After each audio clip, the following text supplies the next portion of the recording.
En el mundo de la ciencia y la tecnología, una revolución está en marcha. Sus límites son imposibles de imaginar. Su impacto será profundo en la sociedad y en nuestras vidas. La conquista de un universo infinito y a la vez diminuto está abriendo asombrosos espacios a la investigación y al conocimiento.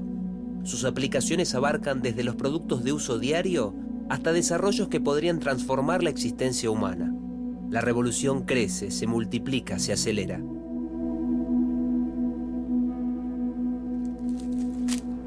Todo esto se puede resumir en un solo término: nanomateriales.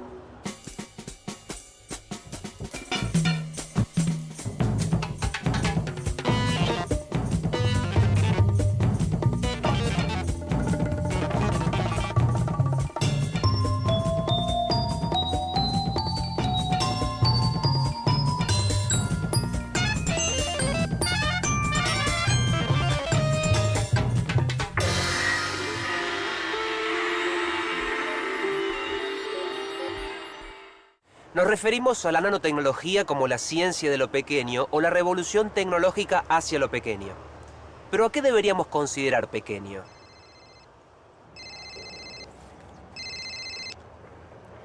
Hola, te llamo en un rato. Hace no muchos años atrás, esto lo era. Pequeño nos puede parecer el diámetro de un cabello humano, pero tendríamos que reducir decenas de miles de veces ese tamaño para llegar a los dominios de la nanotecnología. Para hablar de nanotecnología, primero hay que definir lo que es un nanómetro. Nanómetro es la 1000.000.000ª parte de un metro. ¿Cómo se puede imaginar esto? Agarren ustedes una regla y en la distancia de 1 milímetro, entre las dos rayitas de 1 milímetro, dibujen 1.000.000 de rayitas. Ese 1.000.000 de rayitas X espaciadas dentro del milímetro van a estar separadas un nanómetro.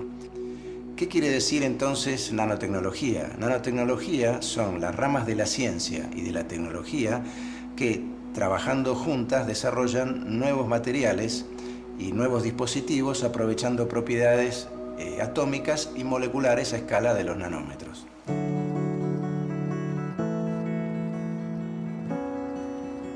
¿Qué relación hay entre una nanopartícula de oro, una pelota de fútbol y nuestro planeta? Una relación de proporciones. La pelota es la misma cantidad de veces más chica con respecto a la Tierra que la nanopartícula de oro en relación con la pelota.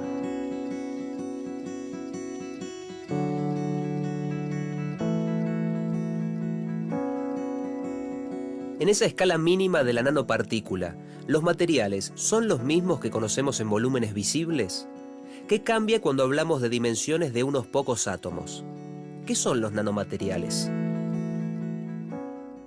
Cuando un sistema tiene unos pocos átomos, y cuando hablamos de pocos son centenares o miles, las propiedades de los sistemas y las partículas cambian totalmente. Las propiedades magnéticas, las propiedades ópticas, las propiedades eléctricas y aún las propiedades químicas, por ejemplo las propiedades catalíticas, son totalmente distintas. Ahí nacen o tenemos los nanomateriales. Así que los nanomateriales son aquellos en los cuales introducimos nuevas propiedades, introduciéndole nanosistemas.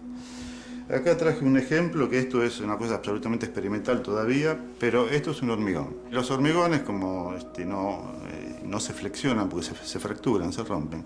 Ahora, este hormigón tiene una capacidad de flexión muy alta, es decir, 10 veces más que un hormigón común. ¿Y por qué? ¿Cuál es el secreto? Y el secreto son nanotubos de carbono, que se incorporan en el proceso del hormigón, forman una estructura y hace que este material sea mucho más elástico que el material tradicional. Durante una histórica conferencia en 1959, el físico Richard Feynman pronosticó que cuando se pudieran fabricar y manipular materiales de dimensiones atómicas o moleculares, se harían importantísimos descubrimientos. Unos 40 años después, quienes trabajan en nanotecnología están poniendo en práctica muchas de las ideas propuestas por Feynman, y muchas otras que hace 50 años atrás eran simplemente inimaginables. Actualmente, alrededor del mundo, científicos de distintas áreas utilizan micro y nanotecnologías con aplicaciones que van desde la introducción de mejoras en productos de uso diario hasta el desarrollo de innovaciones que den respuesta a desafíos que enfrenta la humanidad. Se denomina ciencia horizontal el trabajo interdisciplinario entre profesionales de distintas áreas que forman un equipo de trabajo.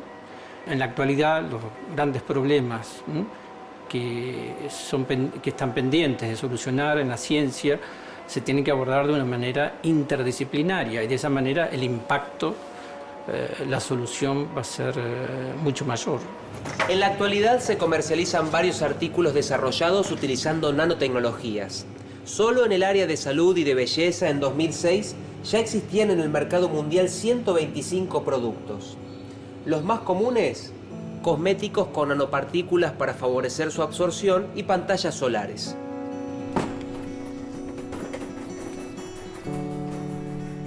También se utilizan nanotecnologías en la producción de componentes electrónicos, en el procesamiento y envasado de alimentos, en prendas con telas antimanchas, antiarrugas o con protección ante los rayos UV, en pinturas que resisten el rayado o en artículos deportivos como en raquetas de tenis o palos de hockey. Pero las nanotecnologías, además de utilizarse en el desarrollo de productos masivos, también tienen una participación fundamental en el desarrollo de infinidad de otras aplicaciones, muchas de ellas inimaginables hasta hace poco tiempo atrás. En el área de producción y almacenamiento de energía, se trabaja en nuevos desarrollos de celdas de combustible o sólidos ligeros nanoestructurados que tienen el potencial para almacenar eficazmente el hidrógeno. También se desarrollan nuevas celdas solares de mayor eficiencia y menor costo. Además, el uso de nanotecnologías en la mejora de sistemas de aislamientos, en el transporte y en los sistemas de iluminación más eficaces permitirá fuertes ahorros de energía. Por otro lado, el medio ambiente se beneficiará del uso de nanotecnologías, por ejemplo, aplicadas a la recuperación de efluentes líquidos o para optimizar la eliminación de gases contaminantes. En los sectores agrícola y ganadero, se difundirá el uso de nanocápsulas para la administración de pesticidas, fertilizantes y otros agroquímicos en forma más eficiente. Nanosensores se emplearán para monitorear las condiciones del suelo y el crecimiento de los cultivos o para detectar agentes patógenos en plantas y en animales. Las tecnologías de la información, por su parte, se verán revolucionadas por la nanoelectrónica o electrónica molecular.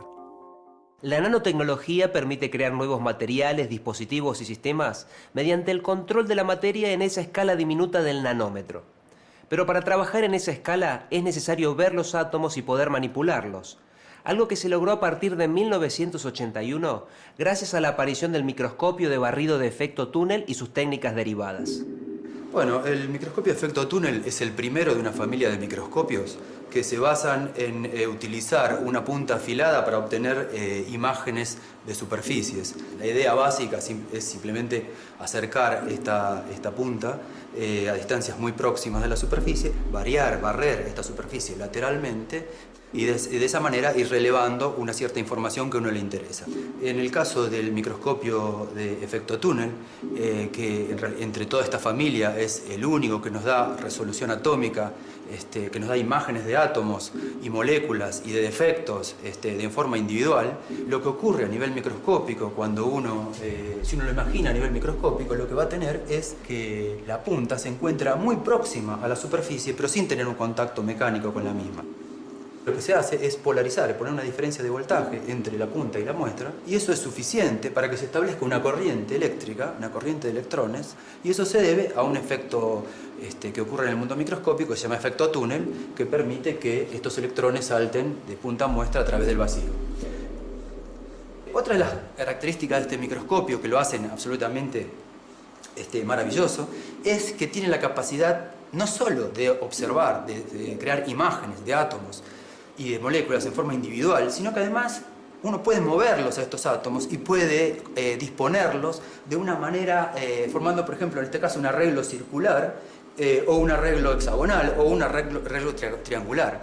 Es, por lo tanto, el microscopio una herramienta realmente única y una herramienta ideal para trabajar en el mundo de la nanociencia, porque te permite justamente llevar a cabo el objetivo, la idea es esencial, que es la de crear objetos de tamaño nanométrico de manera prediseñada. El microscopio de efecto túnel permitió ver la materia a escala atómica y en consecuencia actuar sobre ella. Es el momento de conocer las dos formas de fabricación o los dos enfoques de la nanotecnología. Cuando hablamos de métodos de fabricación o de producción de objetos o dispositivos nanotecnológicos, hay dos aproximaciones o dos metodologías. De arriba hacia abajo, ir achicando los dispositivos, que se llama top-down en el inglés, que quiere decir ir reduciendo las dimensiones cada vez más hasta llegar a tener transistores en los chips cada vez más pequeños. La otra metodología de construcción o fabricación de objetos es de abajo hacia arriba, bottom-up, que quiere decir ir sumando o agregando moléculas en forma muy controlada para construir objetos precisos. Estas son técnicas que actualmente están en proceso de investigación, en algún momento pasarán a escala industrial y van a permitir construir los chips del futuro.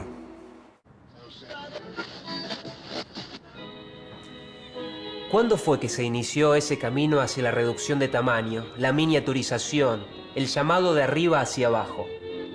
En los años 40 existían radios de válvula como esta. En 1947 se inventó el primer transistor y uno de sus resultados fue esta pequeña maravilla, la radio de transistores. Pero se considera que la carrera de la miniaturización empezó en 1958 cuando se presentó el primer circuito integrado. Desde fines de los 50, la microelectrónica fue incorporando cada vez más transistores en un mismo chip. En 1965, uno de los fundadores de Intel, Gordon Moore, predijo que el número de transistores que podrían integrarse en un chip se duplicaría cada 18 meses.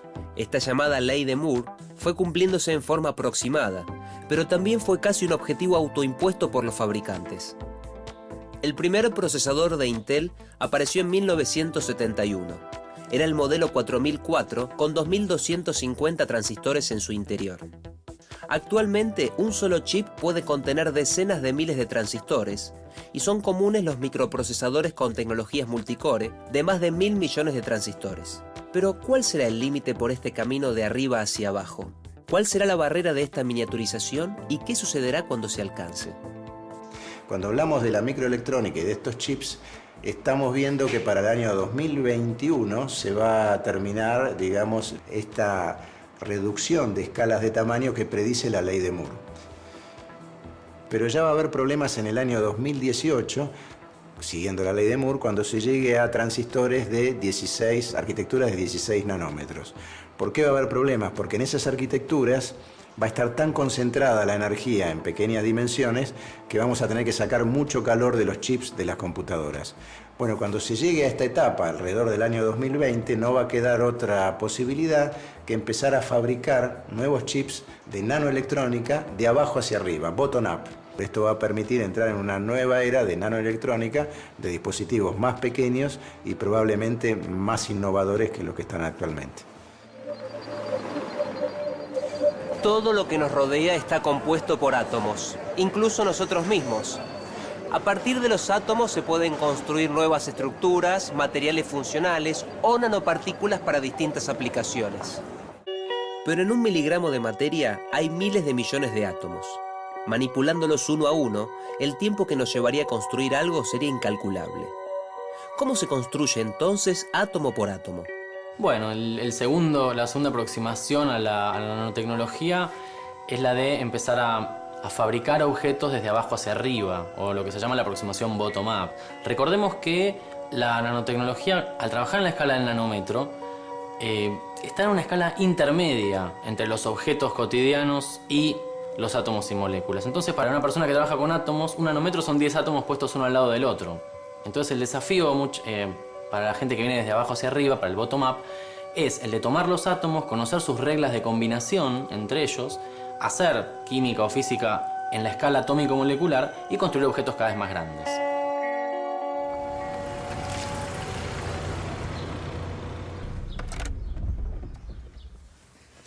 La aplicación de nanotecnologías revolucionará las industrias, las ciencias y tendrá un enorme impacto en la vida moderna. ¿Qué avances permitirá la nanotecnología en la industria automotriz? ¿Cuáles serán las innovaciones que conoceremos en los próximos años? En los automóviles del futuro los parabrisas no se ensuciarán porque serán autolimpiantes. Tampoco se empañarán y además podrán regular la luz que proviene del exterior filtrando la radiación.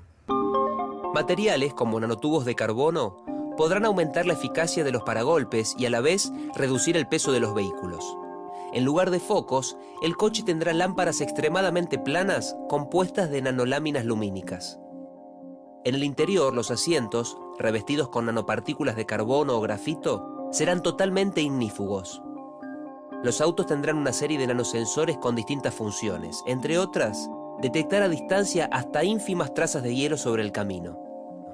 En los catalizadores que se encuentran en los caños de escape, ya se utilizan nanopartículas metálicas para optimizar la destrucción de gases contaminantes. Las pinturas del exterior, también por la acción de nanopartículas, harán que la superficie repela la suciedad y que sea imposible de rayar. Otra posibilidad que se estudia es la de experimentar con pinturas diseñadas con nanotecnología que puedan actuar como células solares y recargar la batería del vehículo mientras está estacionado. El conjunto de estas novedades permitirá la producción masiva de vehículos más prácticos, seguros, livianos, más ecológicos y más económicos. Vimos algunos ejemplos de aplicaciones de las nanopartículas, pero ¿cómo se fabrican y cuáles son sus propiedades? Se construyen típicamente con procedimientos que son los que se usan en la industria química, precipitación, aerosoles, llama, síntesis coloidal, síntesis de polímeros, una serie de procedimientos que están muy bien estudiados y que son industriales. Y de hecho se fabrican nanopartículas por tonelada en este momento. Uno de los casos típicos es los caños de escape de los autos. En los caños de escape de los autos, para evitar que salgan gases tóxicos como monóxido de carbono o hollín, se ponen catalizadores de nanopartículas metálicas. ¿Cómo se sintetizan estas partículas? Típicamente se toman precursores químicos y después se hace un poco de cocina, si se quiere un poco de cocina molecular, y se obtienen, por ejemplo, en este caso, que son nanopartículas de oro, que son de color violeta, las mismas que hacía Faraday hace 150 años, se obtienen por un proceso muy parecido al que podríamos hacer en cualquier mesada de cocina. Bueno, en estas cocinas, nosotros los nanoquímicos somos los chefs. Imaginemos que con solo 5 gramos de un material obtenemos otro en cantidad suficiente como para cubrir la superficie del campo de juego de una cancha de fútbol. Lo que parece el sueño imposible de un fabricante es una posibilidad concreta. Una nanopartícula, al ser muy pequeña, tiene una gran proporción de átomos en su superficie, en su exterior. Tienen distintas propiedades, los átomos que están adentro de los que están afuera. Entonces, cuando uno fabrica uno de estos materiales, tiene que tener muy en cuenta qué sucede en la superficie, porque la superficie es determinante en las propiedades. En 1 gramo de este polvo hay 1000 metros cuadrados de superficie expuesta. ¿Qué es lo interesante de tener tanta superficie específica? Que podemos ir a un montón de aplicaciones muy buenas. Acá en la Comisión de Energía Atómica, por ejemplo, sintetizamos esferas de óxido de titanio que son muy porosas, absorben contaminantes y después nos ayudamos con la luz para destruirlos. Eso se llama fotocatálisis. Usamos la luz del sol y un nanomaterial avanzado para purificar aguas, por ejemplo.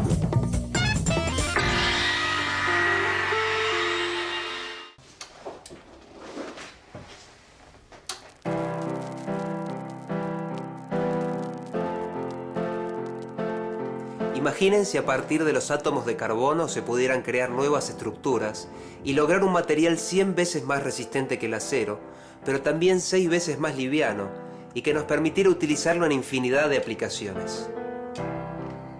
Podrán decir que soy un soñador, pero no soy el único. Otros ya lo hicieron. Entre todas las nanoestructuras que tenemos, que hay una gran variedad, cabe destacar los nanotubos de carbono y los fullerenos. Un nanotubo de carbono es un arrollamiento de un plano de grafeno sobre sí mismo para formar un tubo a escala nanométrica. Acá vemos un dibujo ampliado de lo que sería la estructura de un fullereno. Por ejemplo, acá vemos como una pelota de fútbol. En estos vértices están ubicados los átomos de carbono que conforman la molécula. Acá vemos cómo el plano original de grafeno, donde podemos imaginar a los átomos de carbono ubicados en los vértices de los hexágonos, se arrolla sobre sí mismo para definir un tubo a escala nanométrica que constituye un nanotubo de carbono. ¿Por qué son interesantes los nanotubos de carbono? Los nanotubos de carbono tienen propiedades mecánicas impresionantes, como por ejemplo la que vemos en esta imagen, donde podemos lograr que los dos extremos sean sujetos en el medio por una cadena unidimensional de átomos de carbono. Acá vemos una recreación de computadora de lo anteriormente mencionado, donde en esta simulación está dibujado lo que corresponde a una cadena de átomos de carbono de 8 átomos.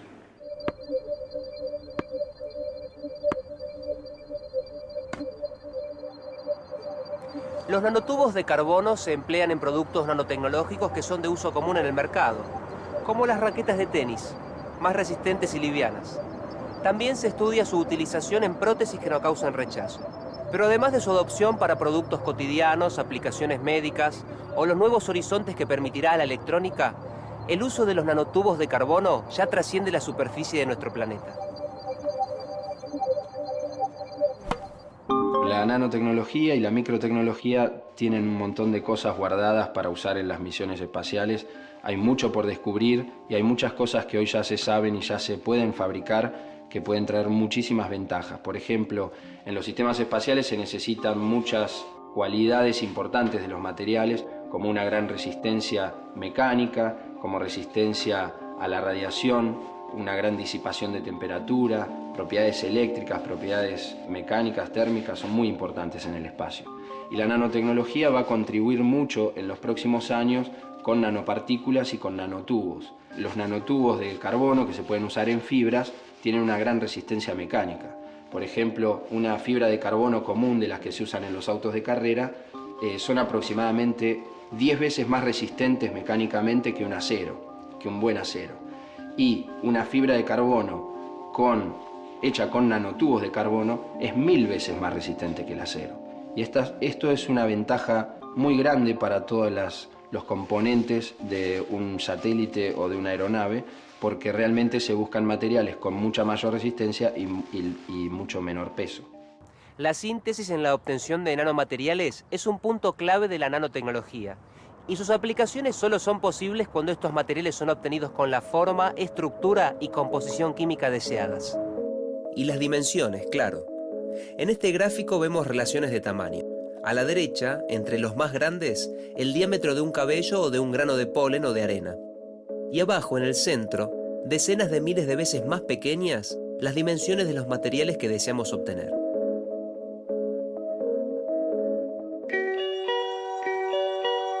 Para producir nanomateriales se utilizan objetos similares a estos moldes, recipientes, coladores, pero claro, en tamaños que solo podríamos ver en un microscopio electrónico de efecto túnel, porque son unas 100.000 veces más pequeños que estos, y no son recomendables para cocinar.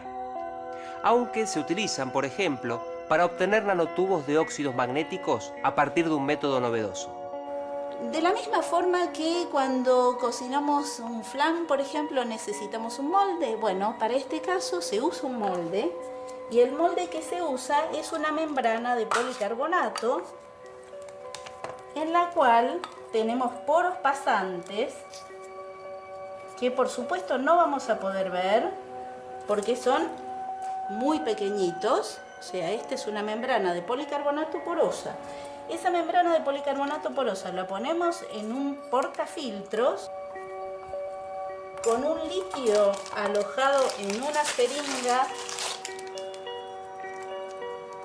la llenamos y tenemos un molde plástico que en los poros contiene un líquido con los iones, o sea, con la composición de los óxidos que queremos conseguir. Esa película plástica que ya tiene en su interior la solución que queremos, con los poros llenos de líquido, se ponen en un horno de microondas para evaporar la solución y nos van a quedar partículas en la superficie interior de los poros. Después de eso se ponen en un horno y como este es un plástico se quema totalmente dando dióxido de carbono y agua y nos van a quedar los óxidos que buscábamos.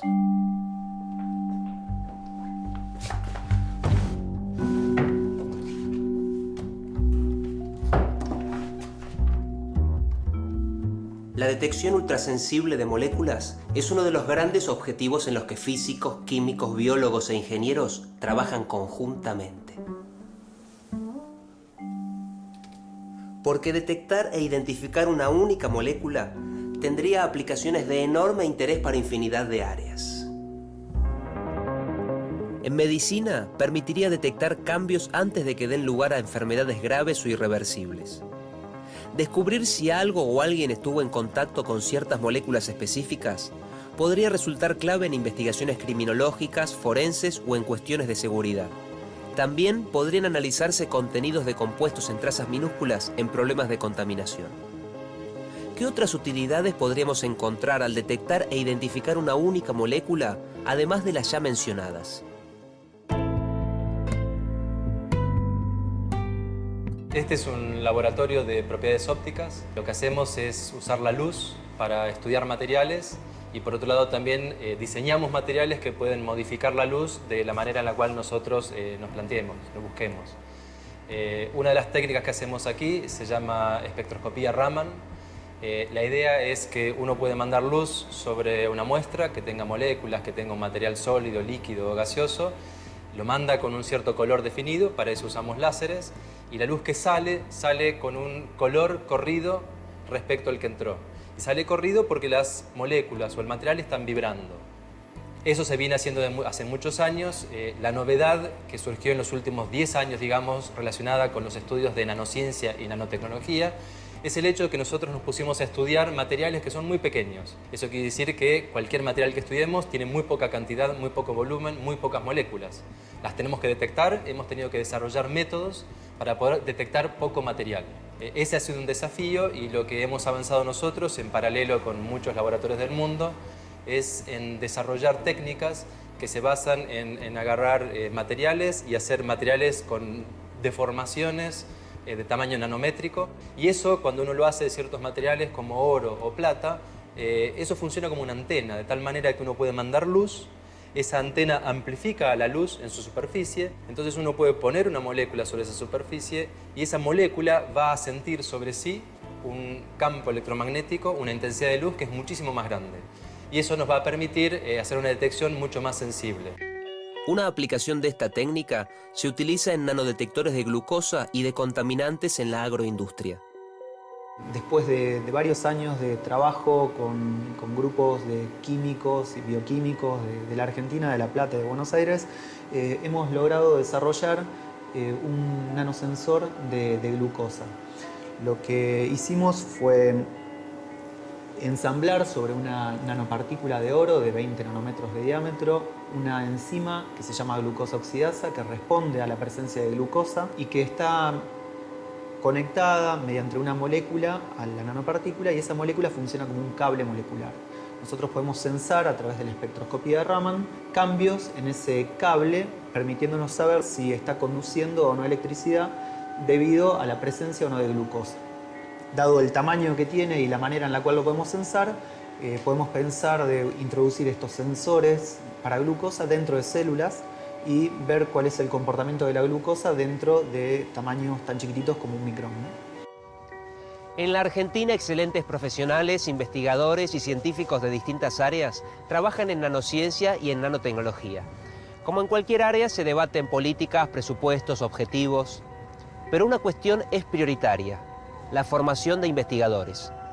Los que acepten el desafío tendrán infinitas posibilidades como parte de esta revolución científica y tecnológica que recién comienza. Para participar en todo lo que es nanociencia y nanotecnología, los jóvenes deberían estudiar carreras científicas o tecnológicas. Dentro de las científicas está la física, la química, la biología, matemática, ciencias de la computación, y en las tecnológicas diríamos todas las ramas de la ingeniería. En particular, la Comisión Nacional de Energía Atómica tiene institutos de excelencia para la formación de investigadores y tecnólogos, ya sea el Instituto Balseiro en Bariloche, el Instituto Sábato en Buenos Aires o el Instituto Dan Benninson. O sea, es muy importante, ya que la juventud nuestra es considerada a nivel mundial, nuestros investigadores, como muy creativos, que aprovechen a estudiar estas carreras que mencioné antes para participar de lo que yo llamo esta revolución silenciosa, que es la nanotecnología. En el próximo capítulo continuaremos con nuestro recorrido por el nanomundo. Hablaremos sobre una revolución que está llegando, la electrónica molecular. Aprenderemos qué son las micromáquinas y qué importancia cobrarán en nuestras vidas. Conoceremos la nanotecnología aplicada en los autos del futuro, en la industria espacial y en productos que utilizamos todos los días. Además, descubriremos juntos la importancia de los nanobiochips para detectar enfermedades y de las nanopartículas para combatir el cáncer, la manipulación de la luz y el sonido en la nanoescala. Y sobre todo, el presente y el futuro de la nanotecnología en la Argentina.